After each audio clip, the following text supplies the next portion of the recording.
Manchester United walked into Stamford Bridge on a Friday night with their defensive unit in pieces. Harry Maguire was suspended. The appeal for Lisandro Martinez had been rejected. Leny Yoro was ruled out injured. Luke Shaw was being considered as an emergency centre-back. The situation was fragile, the odds were uncomfortable, and the pressure was real. And yet Michael Carrick's side walked out of West London with a 1-0 victory. With a 1-0 victory, it's a victory that completed something that has only happened once before in Premier League history, involving these two clubs. This is the full picture of what happened, what it means, and what is coming next for Manchester United. Let us be completely clear about what was at stake going into this fixture. Manchester United had not won in their previous 2 games. Bruno Fernandes himself confirmed that in the aftermath, saying the squad needed to bounce back not just from the Leeds defeat, but from 2 consecutive games without a win.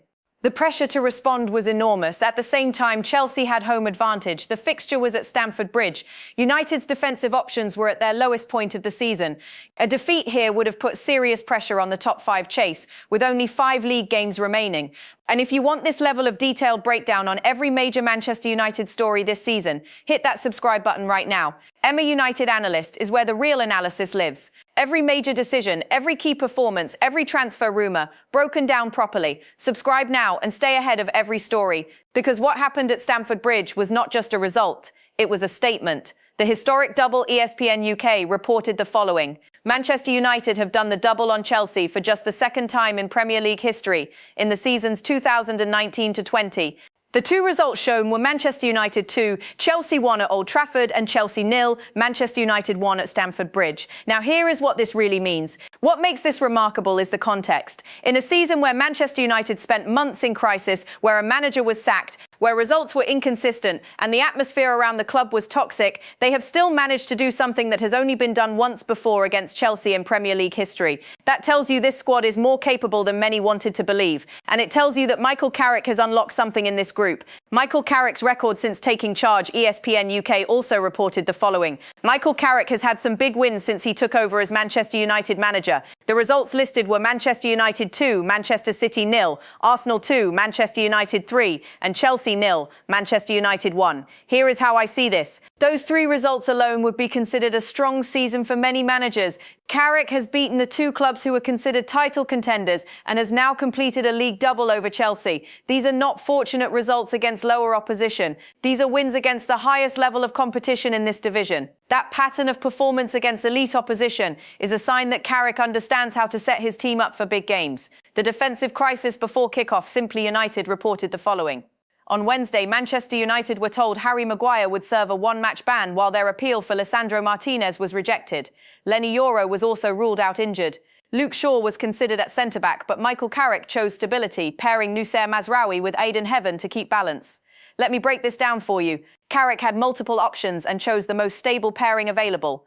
Luke Shaw at centre-back, while understandable as a makeshift option, carries its own risk because Shaw's positioning and reading of the game is built for a left-back role, not a central defensive role. By choosing Mazraoui and Heaven, Carrick kept his defensive shape natural.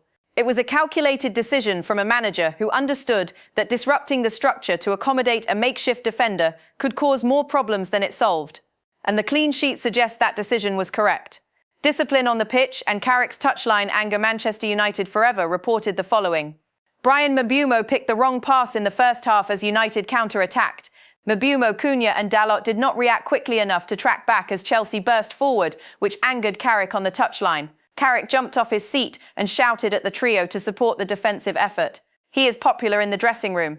It helps that he was a player as recently as 2018, which makes him relatable, but he can still be tough when he needs to be. Here is my take on what is really going on. This moment is important because it tells you something very specific about how Carrick manages his squad. He is not a passive presence on the touchline.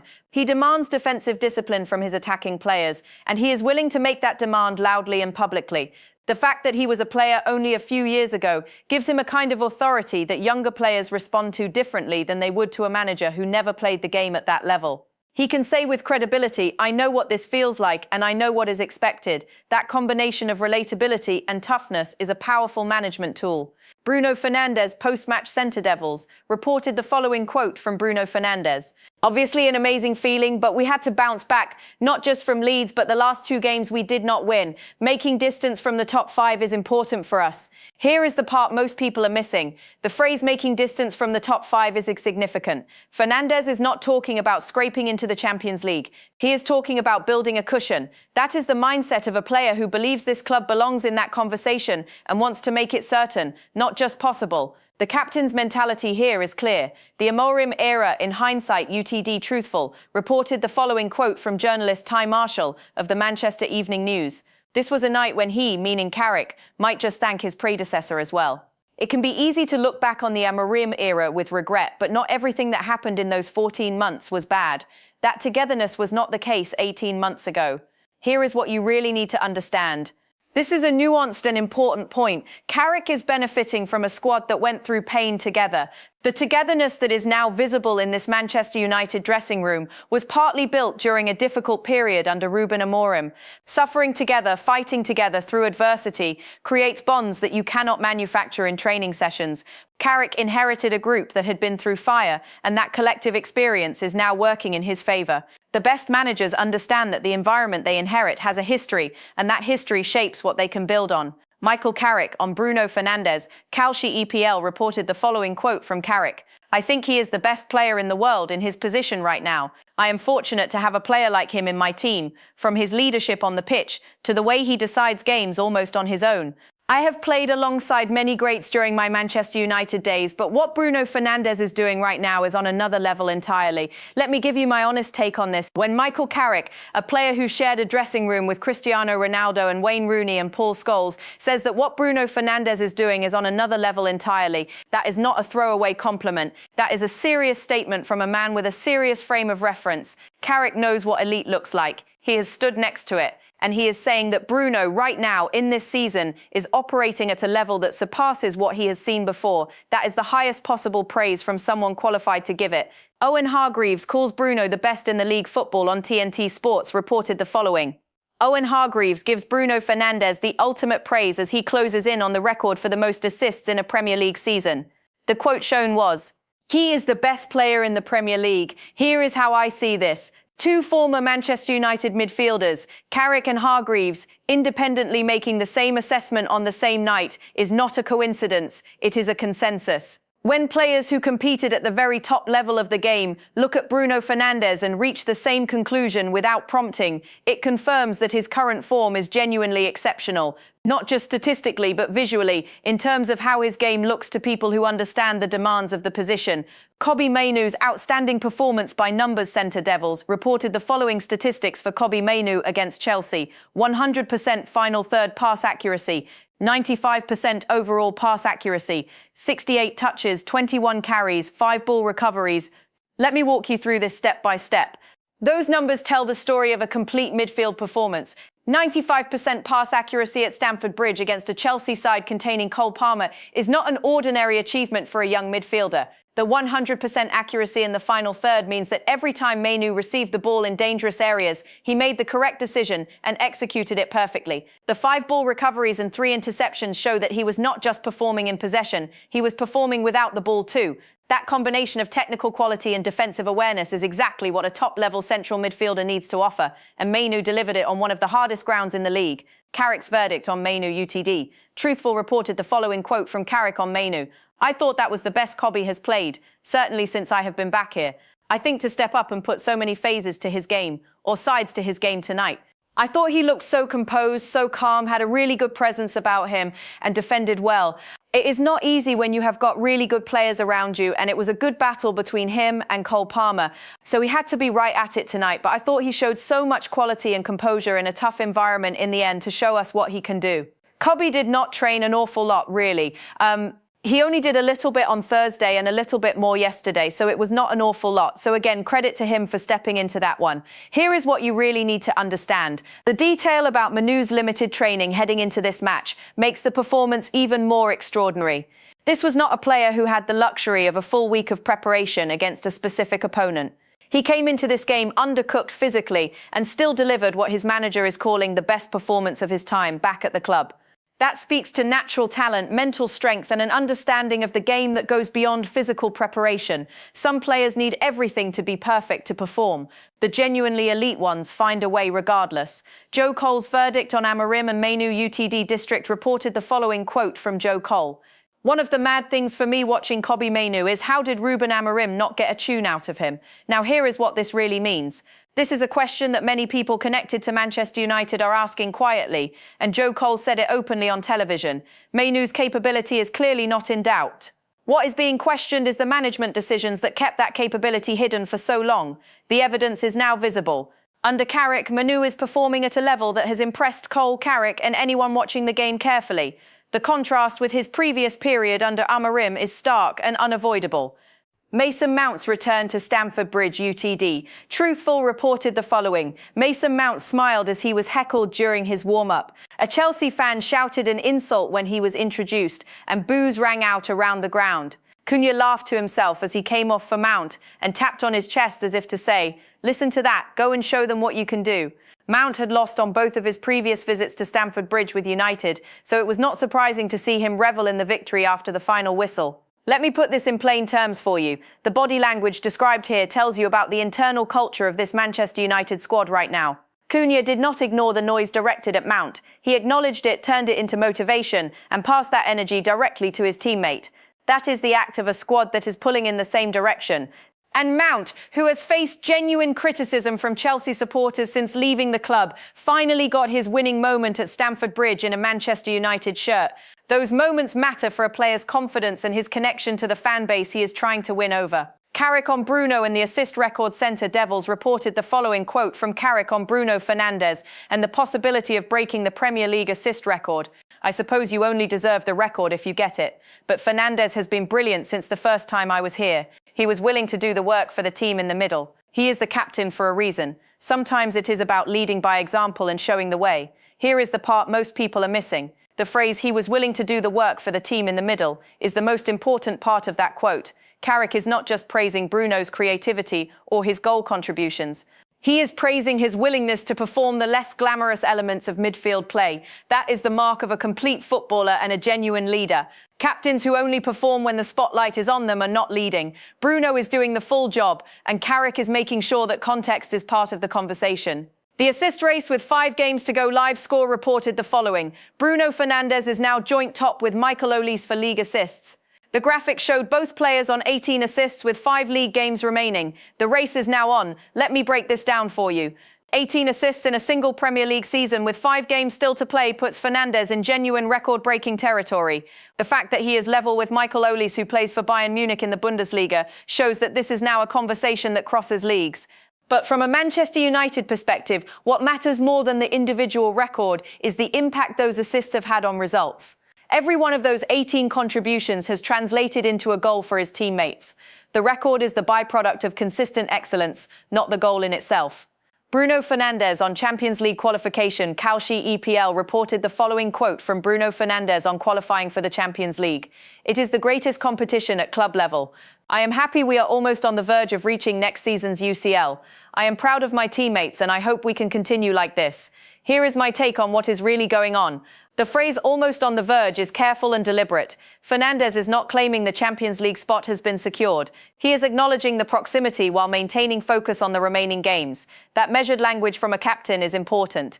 It keeps the squad from becoming complacent when the job is not yet finished." Thierry Henry's praise for Bruno Fernandes. Simply United reported the following quote from Thierry Henry on Bruno Fernandes potentially breaking the Premier League assist record. "Records are made to be broken, and if anyone is going to come close to mine, it has to be a special player like Bruno. Honestly, I do not even call him Bruno Fernandes anymore. I call him Bruno Fernandes because the way he sees the game and creates chances is pure intelligence and genius. He is an incredible talent. The number of chances he creates, the risks he takes, it is not normal. If he does break my record, I will respect it fully because you have to appreciate true greatness when you see it. But beyond that, a player of his quality and mentality deserves to win the Premier League. When someone operates at that level, you want to see him crowned with the biggest prize. That is what separates the very best." Let me give you my honest take on this. Thierry Henry holds the Premier League single-season assist record, so his opinion on this carries the most direct authority of anyone who has spoken on the subject. And what is striking about his words is not just the praise for Bruno's ability, it is his acknowledgement that Bruno's mentality puts him in a category above most. Henry specifically connects Bruno's quality to his mental approach, calling it not normal. The nickname Bruno Fernandes is Henry's way of saying that what Bruno does is primarily an intellectual achievement. He sees situations on the pitch that others do not see, and he executes in those moments consistently. That is the highest level of football intelligence. Michael Carrick's overall record, Ben Jacobs reported the following. Michael Carrick has won 8 of his 12 Premier League games. Since taking charge, he has taken 26 points, 4 more than Bournemouth during the same period. Arsenal and Manchester City have both won 21 points during the same time frame, albeit with fewer league games played. Here is what you really need to understand. 26 points from 12 games for the manager of a club that was in genuine crisis only months ago. And when you set that number against the most successful clubs in the league during the same period, it becomes even more striking. Carrick has accumulated more points in his tenure than Arsenal and Manchester City have during the same stretch, even accounting for games played. That is not a statistic to be dismissed. That is a demonstration that the direction of this club has genuinely changed under his management. Luke Shaw, Garnacho, and the Instagram moment, what happened after the final whistle, specifically the social media element involving Luke Shaw and Alejandro Garnacho. Shaw posted an image on Instagram showing himself pushing Garnacho to the floor with the caption, "Important win." Cunha responded in the comments with the words, "My duo." Alex Telles reacted with fire emojis and a heart emoji. Let me walk you through this step by step. Garnacho is currently playing for Chelsea. He left Manchester United last summer for a £40 million fee. Garnacho, before leaving, he uploaded a picture of himself wearing an Aston Villa shirt with Marcus Rashford on the back, another player who fell out with the previous management. Garnacho, that act was widely seen inside the club as disrespectful, and it clearly was not forgotten by the United players. The Instagram post from Shaw is not accidental. It is a targeted message to a former teammate, and the fact that Cunha and Telles both engaged with it publicly suggests this is a shared feeling within the squad, not just Shaw's personal view. Garnacho came on as a substitute in this match following an injury to Estevao, and after the final whistle, no United player interacted with the Argentine. That collective decision to exclude him from any acknowledgement is a statement in itself. His record at Chelsea this season has been poor.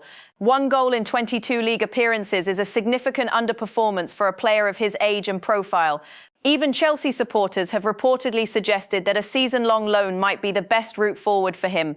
The player himself, in an earlier interview, admitted he may have regrets about leaving Manchester United, saying he loved the club and had nothing but good memories.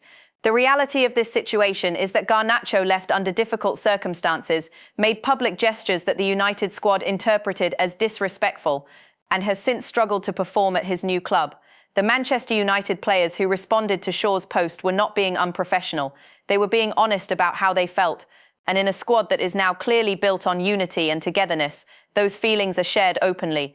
Ayo Tanaka and the summer transfer picture. Manchester United's interest in Leeds United midfielder Ayo Tanaka ahead of the summer transfer window. Here is everything that is confirmed. Manchester United are interested in signing Tanaka. He is 27 years old and a Japanese international. He has not been a regular starter for Leeds this season, but has performed well when called upon. He impressed Michael Carrick specifically during Leeds United's recent win over Manchester United at Old Trafford. Tanaka is reportedly open to leaving Leeds to play regularly and would prefer to stay in the Premier League. Newcastle United and Everton are also interested. No official offer has been made by Manchester United at this stage. Now let me be absolutely clear about what this is. This is a rumour. There is no signed agreement, no official approach, and no confirmation from either club that a deal is happening. What exists is an expression of interest and some background monitoring.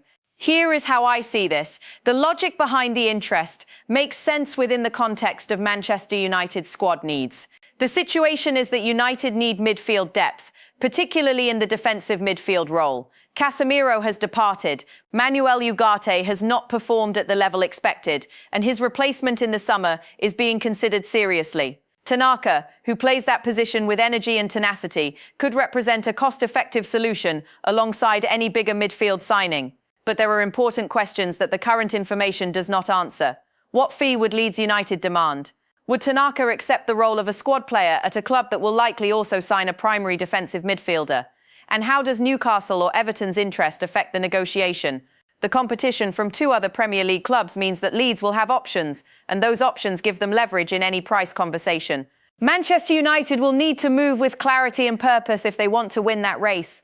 Pavlovic and David Alaba, two transfer situations to watch before closing.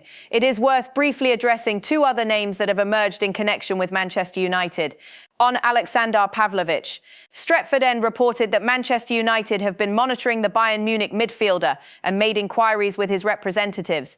But United have been informed that his situation remains unchanged and he is not available for transfer. Pavlovic is fully focused on his development at Bayern Munich and has no desire to leave. Simply United confirmed the same information.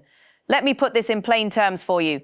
The situation is straightforward. There is interest from Manchester United. There is no path to a deal. Bayern Munich have closed that conversation. Unless something changes dramatically at Bayern, Pavlovic is not coming to Old Trafford this summer. On David Alaba, Stretford End reported that Manchester United are interested in signing the Real Madrid defender on a free transfer, viewing it as a smart way to strengthen their defence. His experience, versatility and leadership are identified as key assets. Now here is what this really means. A free transfer for an experienced, versatile defender with genuine leadership qualities makes financial and sporting sense for a club that needs defensive reinforcement. The nature of a free transfer removes the transfer fee obstacle, which in the current financial environment at Old Trafford is a significant factor. This is still at the interest stage, but the logic is clear. What this night at Stamford Bridge confirmed is that Michael Carrick's Manchester United are a team that can perform under the most difficult circumstances. Defensive absences, a hostile environment, pressure from a winless run, and the emotional backdrop of facing a former player who left on bad terms. None of it derailed them.